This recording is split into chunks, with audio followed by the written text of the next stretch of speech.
नमस्कार, सभी को राम राम। सभी का स्वागत है गुरुकुल एजुकेशन के इस प्लेटफॉर्म पे। आज हम पढ़ने जा रहे हैं काव्य गुण क्या है, आचार्यों के अनुसार काव्य गुण कितने होते हैं और 10 होते हैं या फिर 3 गुण होते हैं, इन सबको डिटेल में आज पढ़ेंगे। सो वीडियो के लास्ट तक बने रहें, उसे देखें और समझने का प्रयास करें। आई होप कि आपको समझ में ज़रूर आएगा। तब श्री गणेश करते हैं आज के इस वीडियो का। काव्य गुण। काव्य गुण किसे कहते हैं, पहले उसे समझते हैं। काव्य गुण अग्नि पुराण के अनुसार यहाँ पे काव्य गुण को महत्व दिया गया। यहाँ पर कहा गया कि संक्षेप में वाक्य को प्रकट करने वाले पद, ऐसे वाक्य को काव्य कहते हैं जिनमें अलंकार हो, जिसमें गुण हो और दोष ना हो। यानी कि यहाँ पर गुण को महत्ता दी गई है, यानी कि जिसमें केवल गुण ही हो और दोष ना हो। उदाहरण के तौर पर भी हम देखते हैं कि मनुष्य जिसमें गुण होते हैं उसे हम अच्छा मानते हैं, यानी कि काव्य की अच्छी खूबियाँ, उसकी अच्छाइयों को आज पढ़ने वाले हैं। और सबसे पहले समझने का प्रयास करते हैं काव्य गुण को, उसके परिभाषा को। काव्य के सौंदर्य की वृद्धि करने वाले को ही काव्य गुण कहते हैं, यानी कि काव्य में अनिवार्य रूप से पाए जाने वाले धर्म को ही काव्य गुण कहते हैं, जिसके कारण काव्य में सुंदरता आती है। यानी कि गुण वही है जो सुंदरता को बढ़ाए। काव्य की सुंदरता को बढ़ाने वाले धर्म को ही गुण कहेंगे। उदाहरण के तौर पर भी समझने का हम प्रयास करें तो मनुष्य में बहुत सारे गुण होते हैं जिससे वह अच्छा व्यक्ति बनता है। गुण की बात करें तो उसमें सच्चाई होती है, ईमानदारी होती है, उसमें संस्कार होता है। तो ये सारे गुण होते हैं जो एक व्यक्ति को अच्छा बनाने में बहुत महत्व रखता है। उसी तरह काव्य में भी बहुत सारे गुण होते हैं जिसके कारण काव्य बहुत अच्छा बन पाता है। तो आज हम उन सभी काव्य के गुणों को पढ़ेंगे जिसके कारण काव्य अच्छा बन पाता है। तो इस तरह मैंने काव्य गुण की परिभाषा को समझाने का प्रयास किया। अब बात कर लेते हैं कौन से आचार्यों ने काव्य गुण की क्या परिभाषाएं दी हैं। तो चलिए जानते हैं उनकी परिभाषाओं को। आचार्य वामन काव्य गुण को बताते हुए कहते हैं, काव्य शोभाया कर्तारो धर्मा गुणः, यानी कि काव्य की शोभा बढ़ाने वाले धर्म को ही गुण कहते हैं। आचार्य वामन गुणों को सौंदर्य तत्व का मूल कारण मानते हैं। गुणों का संबंध शब्द और अर्थ को वे दर्शाते हैं। रीति अगर काव्य की आत्मा है तो गुण जो है काव्य गुण, वह रीति की आत्मा वे मानते हैं। आचार्य भरत मुनि ने काव्य दोष के विपरीत धर्म को ही यानी कि उसे गुण माना है। यहाँ पर दोष यानी कि खराबियाँ, तो उसके विरोध में अच्छाइयाँ आती हैं, तो उसे आचार्य भरत मुनि काव्य गुण मानते हैं। डॉक्टर नागेंद्र काव्य गुण को बताते हुए कहते हैं कि गुण काव्य के उन उत्कृष्ट साधक तत्वों को कहते हैं जो मुख्य रूप से रस के और गौण रूप से शब्दार्थ के नित्य धर्म है। यानी कि गुण वह तत्व है, वह साधक तत्व है जो रस में और शब्दार्थ में नित्य रूप से पाए जाते हैं और काव्य की सुंदरता बढ़ाते हैं। इस तरह हमने काव्य गुण को समझा, उसकी परिभाषाओं को समझा। अब बात कर लेते हैं उसकी संख्याओं को, आखिर गुण कितने होते हैं।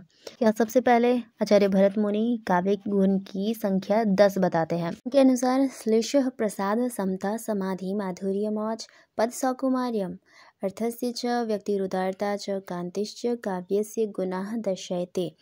यानी कि 10 गुण कौन कौन से हैं, तो श्लेष, प्रसाद, समता, समाधि, माधुर्य, औज, पद, सौकुमार्य, अर्थ, व्यक्ति, उदारता और कांति, ये 10 गुण हुए जो काव्य गुण कहलाते हैं भरत मुनि के अनुसार। आचार्य दंडी के अनुसार भी यही 10 काव्य गुण हैं। इसके अलावा आचार्य वामन ने भी 10 काव्य गुण बताए हैं जो इस तरह है।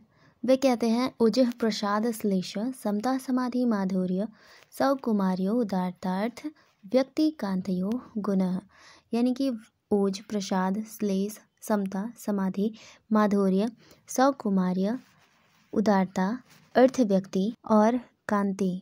लेकिन आचार्य वामन ने यही 10 गुणों को शब्द में भी और अर्थ में भी विभाजित करके 20 गुण बताए हैं।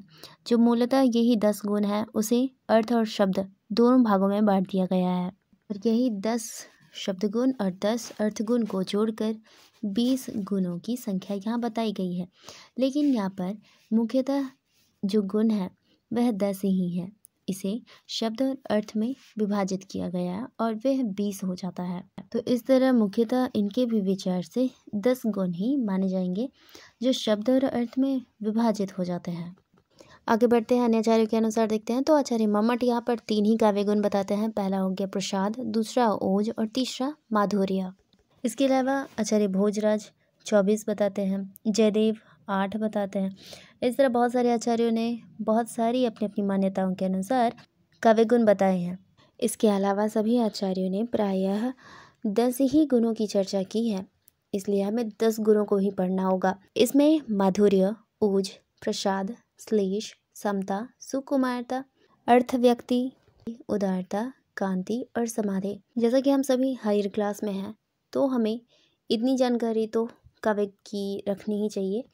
तो हम इन 10 गुणों को पढ़ने वाले हैं। तो सबसे पहले है माधुर्य। माधुर्य को समझते हैं।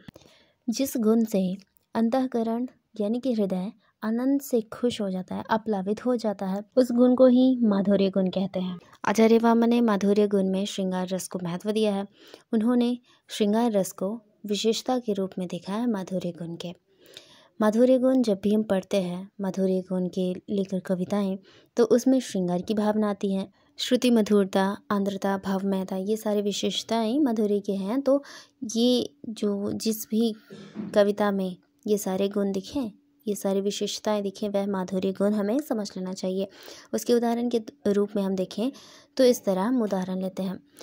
तुमुल कोलाहल कलह में मैं हृदय की बात रे मन, विकल होकर नित्य चंचल, खोजती जब नींद की पल, चेतना थक सी रही तब, मैं मलय की बात रे मन। ये जयशंकर प्रसाद की कामायनी से पंक्तियां हैं जो मधुरता का, माधुर्य का भाव प्रकट करती है। माधुर्य गुण को यहाँ पर दिखाने का प्रयास करता है। तीसरा काव्य गुण है ओज। ओज का मतलब होता है तेज, प्रताप, दीप्ति, जिसमें वीर, रौद्र, भयानक, विभत्स आदि जैसे भाव आते हैं।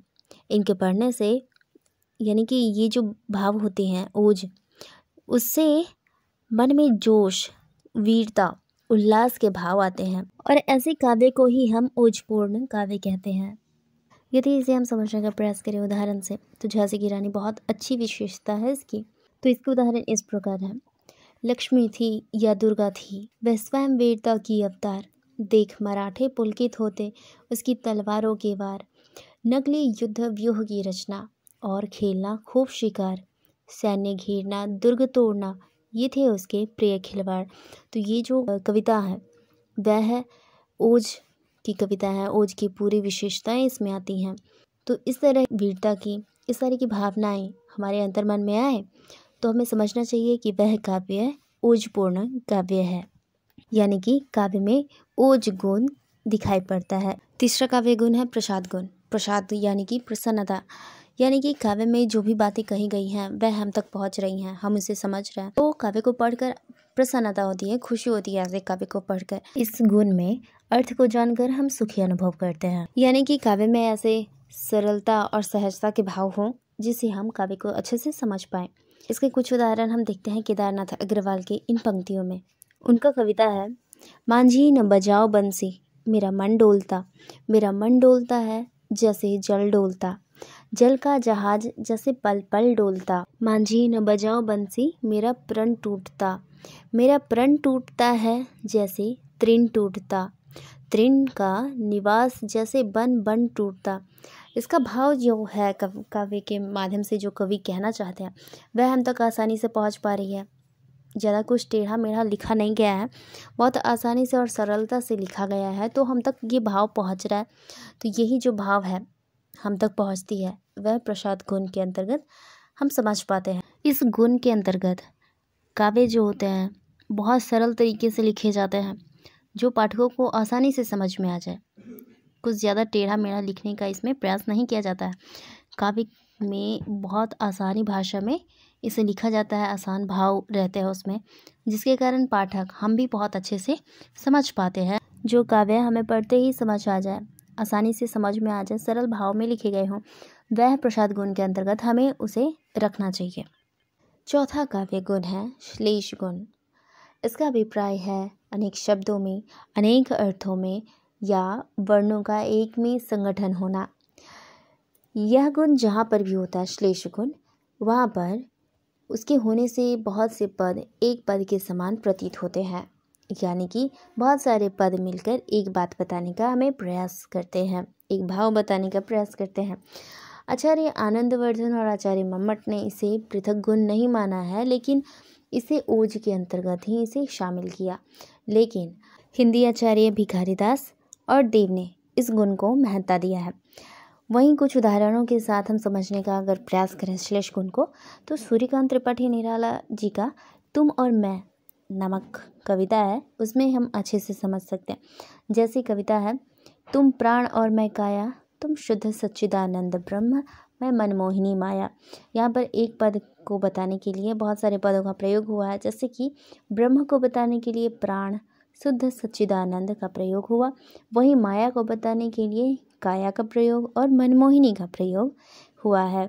तो एक पद को बताने के लिए बहुत सारे पदों का प्रयोग होता है और बहुत से पद एक पद के समान ही वहाँ प्रतीत होते हैं, यानी कि लगते हैं। तो ये तो था श्लेष गुण। आगे बढ़ते हैं, पांचवा गुण है समता गुण। समता यानी कि समानता, यानी कि यहाँ पर समान भाव दिखाई पड़ते हैं। यह जो समता गुण है बहुत इम्पॉर्टेंट है। हमेशा काव्यों में हम यह देखते हैं कि जिसकी बराबरी दूसरे से करते हैं, लेकिन भाव बताने का वही रहता है। सुंदरता बताते हैं तो वहाँ पर चांदनी से कंपैरिजन करते हैं, तो फिर फूल से करते हैं। तो ये सारी बातें होती हैं समता बताने के लिए, समानताएं बताने के लिए। यदि उदाहरण के तौर पर हम समझने का प्रयास करें तो सर्वेश्वर दयाल सक्सेना जी का विवशता नामक एक रचना है, तो उसमें उन्होंने निराशा को भी व्यक्त किया है। उनका पूरा फोकस जो है निराशा पर ही कविताएं बनाई गई हैं। तो इस संदर्भ में बहुत सारे एग्जाम्पल समता देकर समझाने का भी प्रयास करते हैं, अपने भावों को यहाँ प्रकट करते हैं समानता देकर। तो ये बोलते हैं, कितना चौड़ा पाट नदी का, कितना भारी शाम, कितने खोए खोए से हम, कितना तट निष्काम, कितनी बहकी सी दुरागत वंशी टेर, कितनी टूटी टूटी सी नभ पर विहंगों की फेर, कितनी सहमी सहमी सी छिति की सुरमई पिपाशा, कितनी सिमटी सिमटी सी जल पर तट तरोभिलाषा, कितनी चुप चुप गई रोशनी, छिप छिप आई रात, कितनी सिहर सिहर कर अधरों से फूटी दो बात, चार नयन मुस्काए खोए भीगे फिर पथराए, कितनी बड़ी विवशता जीवन की, कितनी कह पाए। तो ये कविता है जिसमें बहुत सारी समानता देकर निराशा को व्यक्त किया गया। यहाँ पर बहुत सारे उदाहरणों का उन्होंने प्रयोग किया और ये सभी उदाहरण जो है केवल निराशा को ही यहाँ पर प्रकट कर रहे हैं। तो इस तरह समानता देकर, इस तरह उदाहरण देकर अपने भाव को प्रकट करने की क्रियाएं ही यह समता गुण के अंतर्गत आते हैं। तो यहाँ अनेक शब्दों से, अनेक अर्थों से, अनेक भावों से, अनेक तत्वों से समानता देने का प्रयास किया जाता है। छठा और अगला काव्य गुण है सुकुमारता। काव्य में एक और गुण पाया जाता है सुकुमारता, जिसके कारण काव्य में कोमलता आती है। काव्य मनोहर और कोमल दिखते हैं। जब भी हम पढ़ते हैं काव्य को तो उसमें एक कोमलता दिखाई पड़ती है। यह सुकुमारता के कारण ही उसमें यह गुण आता है। सुकुमारता के अंतर्गत सुख से बोले जाने वाले शब्द समूह आते हैं। कोमलता सुकुमारता का ही पर्याय माना जाता है। तो ऐसा शब्द समूह जिसे बोलने में हमें आनंद आए, वैसे कोमल वर्ण की जहाँ रचना की गई हो वहाँ पर सुकुमारता का काव्य गुण हमें समझना चाहिए। अगर सुकुमारता को हम उदाहरण से समझने का प्रयास करें तो सुमित्रा नंदन पंत जी का नौका विहार नामक रचना से समझ सकते हैं। वे उनके काव्य में कहते हैं, शैकत सैया पर दुग्ध धवल, तनवंगी गंगा ग्रीष्म विरल, लेटी है श्रांत कलांत निश्चल, तापस बाला गंगा निर्मल, शशिमुख से दीपित मृदु करतल, लहरे होर पर कोमल कुंतल, गोरे अंगों पर शिहर सिहर, लहराता तरल सुंदर, चंचल अंचल सा नीलांबर। यहाँ इस काव्य में बहुत सारे कोमल अक्षरों का प्रयोग हुआ है, जैसे दुग्ध धवल, ग्रीष्म विरल, श्रांत कलांत निश्चल, तापस बाला, गंगा निर्मल, शशिमुख, मृदु करतल, लहरे, कोमल कुंतल, चंचल अंचल। तो इस तरह के शब्दों का, कोमल अक्षरों का प्रयोग हुआ है। ऐसे शब्द समूहों का प्रयोग हुआ जिसे बोलने में हमें आनंद आता है। यहाँ पर एक बात और याद करने वाली है कि यहाँ पर ऐसे रचनाओं में कठोर शब्दों का प्रयोग नहीं किया जाता है। तो जहाँ भी ऐसी रचनाएं दिखें, जहाँ भी ऐसे शब्दों का प्रयोग दिखे, वह समझ लेना चाहिए कि वह सुकुमार का काव्य गुण है। 7वां काव्य गुण है अर्थ व्यक्ति, यानी कि अर्थ अभिव्यक्ति। इसका मतलब होता है अर्थ प्रकाशन, यानी कि ऐसे शब्दों का, ऐसे पदों का प्रयोग होना जिसके कारण हमें पूर्ण अभिव्यक्ति अर्थ की हो सके, उसे ही भरत मुनि अर्थ व्यक्ति गुण कहते हैं। आचार्य वामन के शब्दों में कहा गया है कि अर्थ व्यक्ति हेतुत्वमर्थ व्यक्ति है, अर्थात अर्थ की स्पष्ट प्रतीति का हेतु ही अर्थ व्यक्ति गुण है। अर्थ व्यक्ति को हम उदाहरण के तौर पर समझने का प्रयास करें तो यहाँ एक कविता है जिससे हम अर्थ व्यक्ति को अच्छे से समझ सकते हैं। कविता है, स्नेह निर्झर बह गया है, रेत ज्योतन रह गया है, दिए है मैंने जगत को फूल फल, किए हैं अपनी प्रभा से चकित छल, पर अनश्वर था सकल पल्लवित पल, ठाठ जीवन का वही जो ढह गया है। जिस तरह इस कविता में हमें अर्थ का पता चल रहा है, अर्थ का प्रकाशन यहाँ पर हो रहा है, उसी तरह किसी भी काव्य को हम जब पढ़ें और उसका अर्थ हमें पता चले, उसका अर्थ हमें समझ में आ जाए, तो उसे अर्थ व्यक्ति काव्य गुण समझ लेना चाहिए। अगला काव्य गुण है उदारता। इस काव्य गुण में सुंदर कथन होते हैं, मनोहर विशेषणों की भाषा यहाँ पर देखी जाती है। साथ में जो बहुत ध्यान देने वाली बात है वह है अर्थ में और शब्दों में उत्कर्ष की प्रतीति यहाँ पर होती है, यानी कि इसके अनेक अर्थ निकलते हैं। शब्द ऐसे होते हैं जो काव्य में पद नृत्य करते हुए प्रतीत होते हैं। साथ ही इस काव्य गुण में व्यापकता, उत्कर्ष, प्रभावात्मकता और संकीर्णता पाया जाता है। इस काव्य गुण के अंतर्गत काव्य जो है वह अलौकिक अद्भुत दिखाई पड़ता है। वह इसलिए होता है कि इसके अनेक अर्थ माने जाते हैं, इसके अर्थों में व्यापकता होता है, उत्कर्ष होता है, इसके अर्थों में असंकीर्णता दिखाई पड़ता है। इसका मतलब होता है कि इसके अर्थों में खुलापन होता है। इसको उदाहरण के तौर पर हम समझने का प्रयास करें तो सुमित्रा नंदन पंत जी का कविता है निष्ठुर परिवर्तन। इससे हम आसानी से समझ सकते हैं। वे कहते हैं, लक्ष्य अलक्षित चरण तुम्हारे चिन्ह निरंतर, छोड़ रहे हैं जगत के विक्षत वक्षः स्थल पर, शत शत फैनुज वसित स्फित फुत्कार भयंकर, घुमा रहे हैं घराकार जगती का अंबर। जैसे कि इस उदाहरण में अर्थों में हमें व्यापकता, उदारता दिखाई पड़ रहा है। आगे बढ़ते हैं तो यहाँ पर अगला काव्य गुण है 9वां, जो कि है कांति। कांति मतलब होता है आभा, कमनीयता, उज्ज्वलता। जिस तरह से दीपक जलता है और कीट पतंगे उसकी ओर आकर्षित होते हैं, वह इसलिए आकर्षित होते हैं क्योंकि उससे प्रकाशमान आभा आती है। उस तरह ही इस कांति के कारण ही पाठक काव्य को पढ़ने के लिए प्रेरित होते हैं, आकर्षित होते हैं। इसको उदाहरण के तौर पर हम समझने का प्रयास करें तो यहाँ पर जयशंकर प्रसाद जी का कामायनी है, उसके अनुसार हम समझ सकते हैं। वे कहते हैं, नील परिधान बीच सुकुमार, खुल रहा मृदुल अधखुला अंग, खिला हो ज्यों बिजली का फूल, मेघ बन बीच गुलाबी रंग। इस उदाहरण में उज्ज्वलता दिखाई पड़ता है, जिसके कारण लोग इसे पढ़ने के लिए उत्सुक होंगे।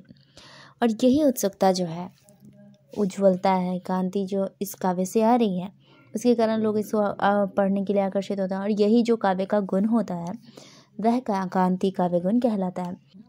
अंत में 10वां काव्य गुण है समाधि काव्य गुण। इसका मतलब होता है सम्यक आधान, यानी कि एक वस्तु के धर्म का दूसरे पर आरोपण। अगर संक्षेप में बात करें, शॉर्टली बताऊं तो इसका मतलब होता है लीन हो जाना। जिस तरह साधु संत अपने ध्यान में मग्न हो जाते हैं, उसी तरह पाठक काव्य को पढ़ते ही काव्य में खो जाते हैं, मग्न हो जाते हैं। और यही काव्य में खो जाना, मग्न हो जाना समाधि कहलाता है। काव्य गुण में यह समाधि काव्य के अंतर्गत पाया जाता है। इसको उदाहरण के तौर पर हम समझते हैं तो महादेवी वर्मा जी का दीपगीत नामक काव्य है, जिसे पढ़कर हम उससे समझ सकते हैं। वे इसमें कहती हैं, हो रहे झरकर दृगों से अग्निकण भी छार शीतल, पिघलते उर से निकल निश्वास बनते धूप श्यामल, एक ज्वाला के बिना मैं राख का घर हूँ। यहाँ इस कविता में हम इसमें डीपली चले जा रहे हैं। इसके अलावा हमें और कोई दिखाई नहीं पड़ता है, केवल इसी पर ध्यान है। उसी तरह अन्य कोई कविता भी इस तरह की हो जिसमें हम केवल उसी के बारे में सोचें और उस पर केवल ध्यान हो, उसमें हम मग्न हो जाएं, वह समाधि काव्य गुण हमें समझ लेना चाहिए। इस तरह हमने 10 काव्य गुणों को समझा। ये प्राचीन आचार्यों के अनुसार था, लेकिन आधुनिक होते होते यह 3 काव्य गुण तक सीमित हो गया, प्रसाद, माधुर्य और ओज गुण तक। लेकिन यह 10 जो काव्य गुण मैंने बताया है वह अधिकतर आचार्यों के द्वारा मान्य है, इसलिए मैंने इस वीडियो में उन सभी 10 काव्य गुणों को बताया जो बहुत महत्व रखते हैं। जैसा कि आज काव्य लिखे जाते हैं उसमें सूक्ष्म अभिव्यक्ति होती है, यानी कि काव्य में बहुत कम शब्द दिए जाते हैं जिससे कवि अपने अभिव्यक्त करते हैं बातों को, भावों को, और सांकेतिक रूप से वे लिखते हैं। संक्षिप्त थोड़ा बहुत उसमें समझाने का प्रयास करते हैं। तो इस तरह के आज काव्य लिखे जा रहे हैं, तो उनमें आज ये 10 गुण जो हमने आज पढ़े हैं वे और अधिक उनका महत्व बढ़ जाता है। तो इन 10 काव्य गुण को जिस तरह संस्कृत आचार्यों ने भी बहुत महत्व दिया, उस तरह आज भी यह 10 काव्य गुण बहुत महत्व रखते हैं। हाँ, वो शॉर्टली में इन सबको एक में करके ही 3 काव्य गुण बताए गए हैं, लेकिन नहीं, जब हम बड़े हो जाते हैं, काव्य गुण को अच्छे से जानना चाहते हैं, तब इन 10 काव्य गुण को हमें पढ़ना आवश्यक हो जाता है। तो ये महत्वपूर्ण तो है ही, इसे हमने समझा, सरल भाषा में मैंने समझाने का भी प्रयास किया। आई होप कि आपको समझ में आया होगा। तो चैनल को सब्सक्राइब करें, लाइक करें, शेयर करें अपने दोस्तों के साथ। सिलेबस से रिलेटेड और भी वीडियोस बने हुए हैं, आप चैनल पेज पर जाकर उसे देखें और पढ़ते रहें। फिर से मिलेंगे नए वीडियो में नए टॉपिक के साथ। तब तक के लिए जय हिंद, जय भारत।